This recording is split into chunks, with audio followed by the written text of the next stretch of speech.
Adonis Stevenson's next defense of his WBC light heavyweight world title will be on July 16th against Thomas Williams Jr.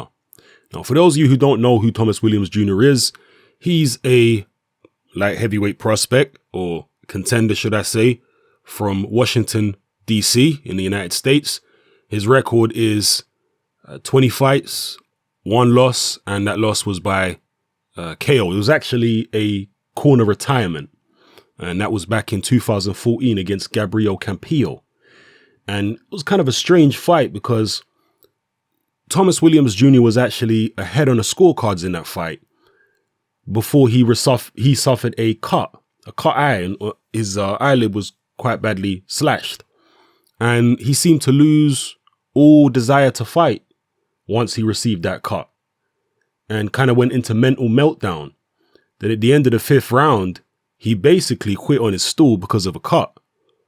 His corner called the doctor over to come and have a look at the cut. And that is very unusual. Normally it's a referee that will call a doctor to come and have a look at a cut. And normally the corner don't want the referee anywhere near their fighter looking at any cut because they want to continue.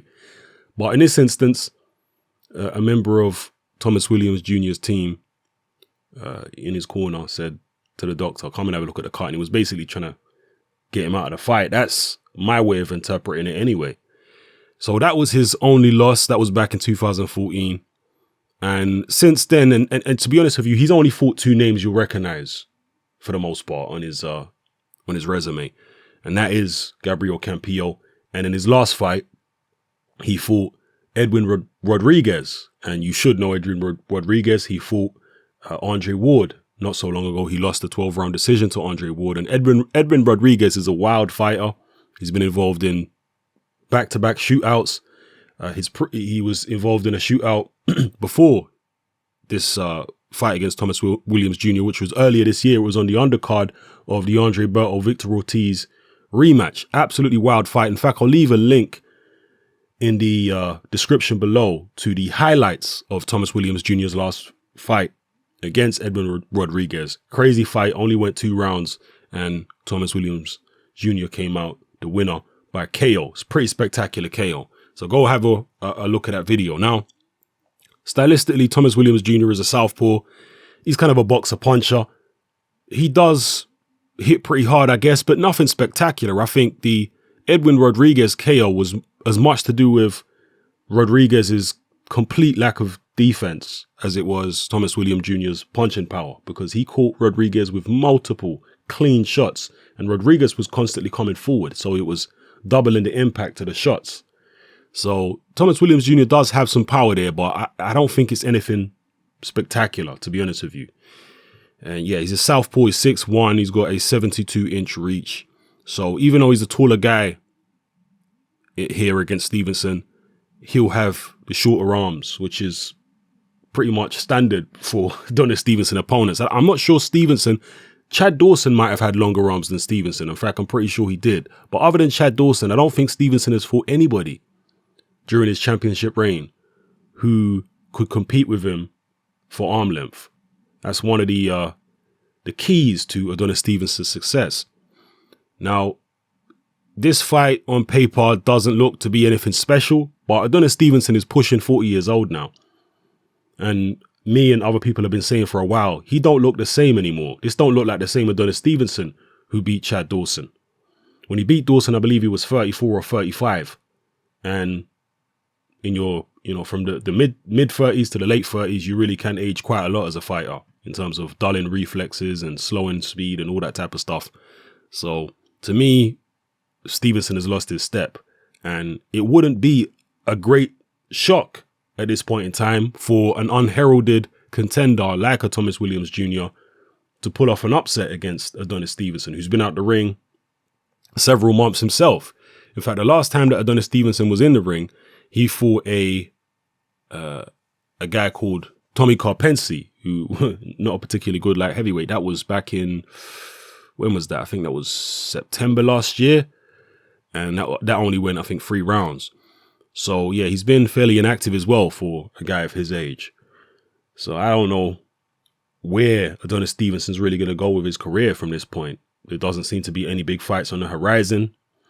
He's on Showtime. They can't seem to organize a fight with Beterbiev. That's a major disappointment for me. I really wanted to see Stevenson, Beterbiev. They're both with Al Heyman, but Beterbiev has been out with injuries and whatnot since the Kovalev fight couldn't be made. Now, if you remember, when Stevenson was on HBO and they were trying to set up the Kovalev fight, Stevenson defected. He left HBO and signed a deal with Al Heyman and Showtime, and that effectively ended the possibility of the Stevenson-Kovalev unification happening at that time.